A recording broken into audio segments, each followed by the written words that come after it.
Meanwhile, former Health Cabinet Secretary Susan Nakhumicha and former Health Principal Secretary Engineer Peter Tum were at pains to explain scandal in the health docket during their tenure as they were vetted by legislators.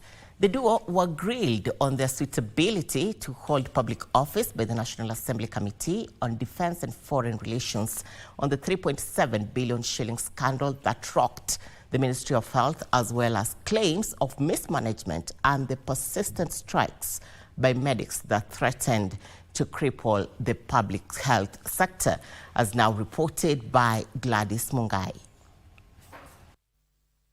It was a day of grilling for former Health Cabinet Secretary Susan Nakhumicha and former Health Principal Secretary Peter Tum as they faced the National Assembly Committee on Defense over their suitability for the post of permanent UN Habitat Representative in Nairobi and Democratic Republic of Congo Ambassador, respectively. The ghost of a 3.7 billion shillings mosquito net scandal during their tenure at Afya House returned to haunt them, with their integrity and shifting roles in government put to question. What is the reason for the appointing officer, to change your roles so frequently? Is it because you are not a good performer? Who is that particular person who instructed that the tendering process be removed from your department? It wasn't for any other procurement. It was the specific one for mosquito nets, removed from my department, given to another department to handle for purposes of procuring, and you know the rest is history. The members of parliament questioned the PS grasp of the historical roots of conflict in DRC. Lawmakers also demanded answers on the National Health Insurance Fund scandal, questioning why they did not prosecute any officials linked to the scam. Your name was linked to mosquito nets scandal involving 3.7 billion. And which attracted national and international scrutiny. Issue of procurement. It wasn't the PS for medical services. It was a PS for the other department then that had been created under the same ministry. And did I have oversight on that? The answer is no.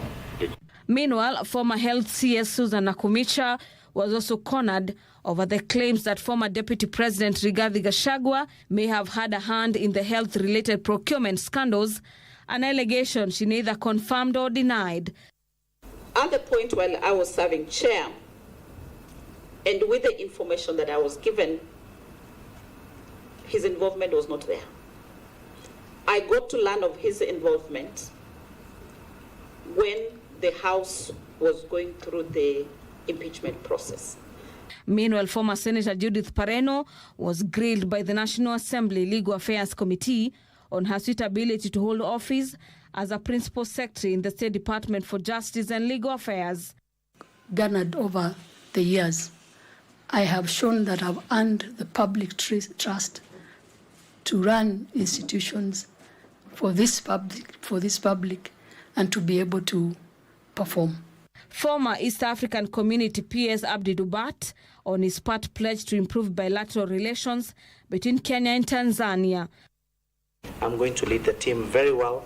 I'm going to institute reforms that will make sure that the consulate basically is pronounced in terms of the job that it does, to uphold the public image of the Republic of Kenya, to stamp the authority of Kenya as an anchor state in the EAC.